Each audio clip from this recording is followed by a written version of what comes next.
অহ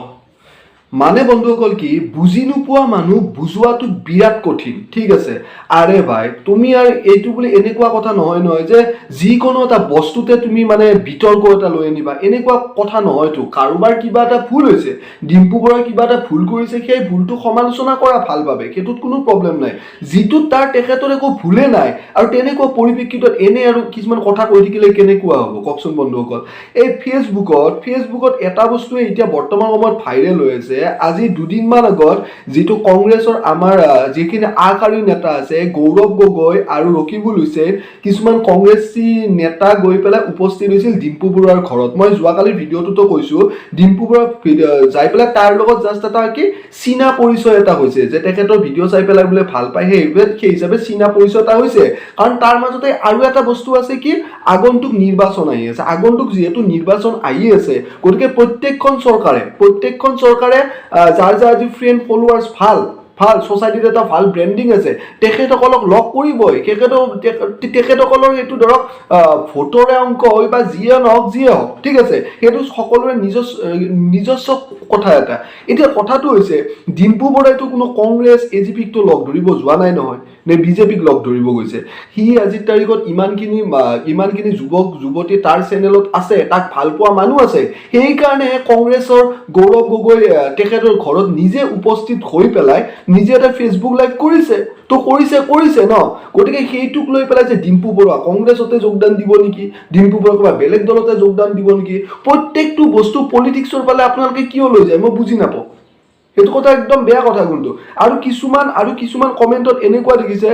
যে দাদা পলিটিক্স নকৰিবা দেই তুমি মানে ইউটিউবৰ পৰা যে এনেকে যে মানে কি এনেকে অমুক ৰাজনীতিক দলত যোগ দিবা আমি ন গমেই পোৱা নাছিলো আৰে ভাই তোমালোকে ফেসবুক লাইভটো ভালকে নুচুৱাও নাইও মানে মই এটা কথা কৈছো চাওক আগন্তুক নিৰ্বাচন আহি আছে ঠিক আছে আগন্তুক নিৰ্বাচন আহি আছে আৰু এখেতসকলৰ ধৰক এটা সকলোৱে বিচাৰিব ন যে আমাৰ চৰকাৰখন আহক গতিকে আমাৰ চৰকাৰখন আহাৰ কাৰণে আমি কি কৰিম যিসকল আমাৰ অসমৰ যিবিলাক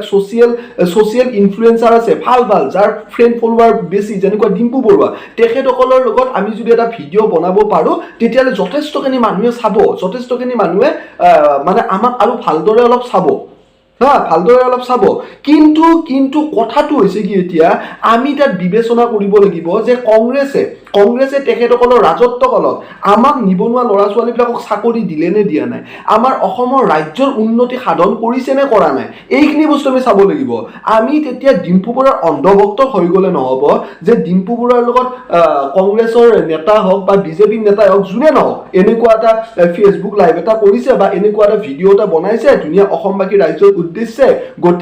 গতিকে আমি কংগ্ৰেছকে ভোট দিম যে আমি বিজেপিকে ভোট দিম আমি ভোট দিয়াৰ আগত আমি চাই ল'ব লাগিব বিজেপি চৰকাৰে আমাৰ কাৰণে কি কৰিছে নিবনুৱা ল'ৰা ছোৱালীক যিখিনি প্ৰতিশ্ৰুতি দিছিলে সেইখিনি প্ৰতিশ্ৰুতি ফুলফিল কৰিব পাৰিছে নে পাৰা নাই কংগ্ৰেছৰ দিনত চাব লাগিব নিবনুৱা ল'ৰা ছোৱালীৰ প্ৰতি কেনেকুৱা তেখেতসকলৰ দায়িত্ব আছিল কিমান চাকৰি দিব পাৰিছিলে ৰাস্তা পদূলিৰ অৱস্থা কেনেকুৱা আছিল অৰ্থনৈতিক অৱস্থাটো অসমৰ কেনেকুৱা আছিল তাৰ পিছতহে আমি ভোট দিম চাওক এতিয়া যিবিলাক শিল্পী এতিয়া ধৰক জুবিন গাৰ্গেও যদি বিজেপিৰ পক্ষত গান গায় বা জুবিন গাৰ্গেও যদি কংগ্ৰেছৰ পক্ষত গান গায় জুবিন গাৰ্গেও যদি অন্য কোনোবা ৰাজনৈতিক দলৰ পক্ষত যদি গান গায় সেইটো হিচাপত এইটো নহয় যে জুবিন গাৰ্গ বা কোনোবা এজন বেলেগ গায়ক সেই দলটোকে ভোট দিব ঠিক আছে আমাৰ কিছুমান মানুহ এনেকুৱা আছে যে জুবিন দাই অমুকৰ কাৰণে গান গাইছে গতিকে আমি তেখেতসকলক ভোট দিব লাগে ডিম্পু বৰুৱাই অমুকৰ লগত ভিডিঅ' বনাইছে মই তেখেতসকলকে ভোট দিব লাগে সেইটো নহয় সেইটো তেখেতসকলৰ প্ৰফেশ্যন হয় আজি তাৰিখত জুবিন গাৰ্গৰ গান গোৱা এটা প্ৰফেশ্যন ঠিক আছে তেখেতক নিমন্ত্ৰণ কৰে এটা ৰাজনৈতিক দলে যে আমাৰ প্ৰচাৰ অভিযানৰ কাৰণে তুমি এটা আমাৰ কাৰণে গান ৰচনা কৰিব লাগে গান এটা গাব লাগে কিন্তু সেইটো নহয় যে জুবিন দাই সেইখন চৰকাৰকে ভোট দিব বা ডিম্পু বৰুৱাই সেইটো ৰাজনৈতিক দলকে ভোট দিব আমি এখন গণতান্ত্ৰিক দেশত বসবাস কৰো গতিকে এই গণতান্ত্ৰিক দেশত বসবাস কৰাৰ কাৰণে আমাৰ প্ৰত্যেকৰে যিহেতু ভোটাধিকাৰ দিয়াৰ অধিকাৰ আছে গতিকে আমাৰ প্ৰত্যেকৰে চালি জাৰি চোৱাৰ অধিকাৰ আছে কোনখন চৰকাৰ আমাৰ ৰাজ্যৰ উন্নতি সাধন কৰিছে কোনখন চৰকাৰে নিবনুৱা সমস্যা দূৰ কৰিছে কোনখন সমস্যাৰ দিনত দুখীয়া মানুহৰ হাহাকাৰ হোৱা নাই বস্তু বাহিনীৰ দাম নিয়ন্ত্ৰিত হৈছে ঠিক আছে এইবিলাক বস্তু চাই পেলাইহে আমি এখন চৰকাৰক ভোট দিব লাগে। আৰু ইয়াত এইটো কথা নহয় যে গৌৰৱ গগৈ ডাঙৰীয়া ডিম্পুৰ ঘৰত গৈ পেলাই সাক্ষাৎকাৰ কৰিছে, ভাল লাগিছে। অসমীয়া ইউটিউবাৰ এজনৰ ঘৰত গৈ পেলাই অসমীয়া ইউটিউব জগতখনক আৰু আগুৱাই লৈ গৈছে, কাৰণ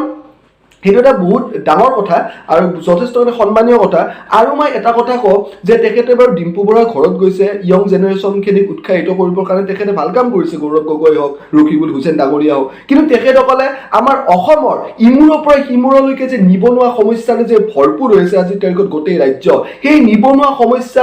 সেই নিবনুৱা ল'ৰা ছোৱালীৰ সকলোৰে ওচৰত যাওক, যাই পেলাই তেখেতসকলৰ ফিলিংটো বুজক, অনুভৱটো বুজক, হয় নে নাই? গতিকে সেইটোৱে কথা। আৰু যিখিনি ল'ৰা ছোৱালীয়ে আজিৰ তাৰিখত ভালদৰে পঢ়া পাতি কৰি পেলাই এটা চৰকাৰী চাকৰি ল'বৰ কাৰণে সক্ষম হোৱা নাই, বা বেংকত যদি লোন ল'ব যায় লোনো নাপায়, লোন কেনেকৈ পাব? এজন নিবনুৱা ল'ৰা ছোৱালী যদি লোনো পোৱা নাই, লোন নাপালে বিজনেছ কেনেদৰে ষ্টাৰ্ট কৰিব? ঠিক আছে, গতিকে সেইখিনি বস্তু এই নিবনুৱা ল'ৰা ছোৱালীবিলাকৰ ওচৰত যাব লাগে, প্ৰত্যেকখন চৰকাৰ, প্ৰত্যেকখন ৰাজনৈতিক দল, আৰু তেখেতসকলৰ অনুভৱখিনিও বিচাৰিবৰ কাৰণে চেষ্টা কৰিব লাগে। গতিকে আপোনালোকে কণ্ট্ৰভাৰ্চি নকৰিব। ইয়াতে কোনো ডিম্পু বৰুৱা কংগ্ৰেছত যোগ দিয়াৰ কথা কোনো কোৱা নাই, জাষ্ট এটা ফেচবুক লাইভ আৰু এটা ভিডিঅ' এটা বনাইছে ফেচবুক লাইভৰ জৰিয়তে, এইটো ফেচবুক লাইভে হয়। গতিকে তাত গৈ পেলাই এটা জাষ্ট গৌৰৱ গগৈ ডাঙৰীয়া, যিহেতু আগন্তুক নিৰ্বাচন আহি আছে, আমাৰ যুৱ সমাজখিনি, আমি যাক ডিম্পু বৰুৱাক ভাল পাওঁ, আমাৰ যুৱ সমাজখিনিক এটা এট্ৰাকশ্যন কৰিবৰ কাৰণে বা আমাক উৎসাহিত কৰাৰ কাৰণে তেখেত ডিম্পুৰ ঘৰত উপস্থিত হৈছে, কাৰণ ডিম্পুৰ যথেষ্ট পৰিমাণে এতিয়া ফ্ৰেণ্ড ফলোৱাৰ্ছ আছে। আৰু মই আশা কৰিছোঁ, মই যিখিনি ক'লোঁ, নিবনুৱা ল'ৰা ছোৱালীৰ খিনিৰ ওচৰত যাওক তেখেতসকলৰ মনৰ ভাৱখিনি বুজাৰ কাৰণে চেষ্টা কৰক। কিন্তু আমি ভোট সেইখন চৰকাৰকে দিম যিখন চৰকাৰে নিৰ্বাচনৰ আগত যিখিনি প্ৰতিশ্ৰুতি দিছে যে আমি ইমানক চাকৰি দিম, তিমানক চাকৰি দিম, সেইখন চৰকাৰকে আমি ভোট দিম। আমি সেইখন চৰকাৰক ভোট নিদিওঁ। সেইখন বিজেপিও হ'ব পাৰে, এজিপিও হ'ব পাৰে, আজিকালি আঞ্চলিক দল আহি গ'ল, আঞ্চলিক দলো হ'ব পাৰে,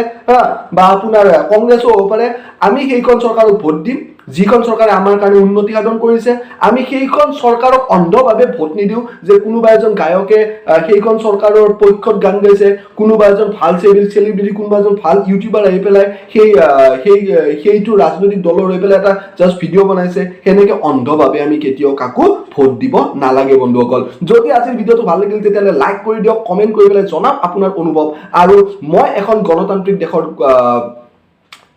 যুৱক হিচাপে, এজন সজাগ নাগৰিক হিচাপে মই মোৰ ক'বলগীয়া বক্তব্যখিনি আপোনালোকৰ মাজলৈ আগবঢ়াইছোঁ। আৰু যদি মোৰ চেনেলটোলৈকে নতুনকৈ হৈছে তো প্লিজ ইয়াৰ ছাবস্ক্ৰাইব কৰাৰ কাৰণে একেবাৰে নাপাহৰিব। ধন্যবাদ। জয় আই অসম।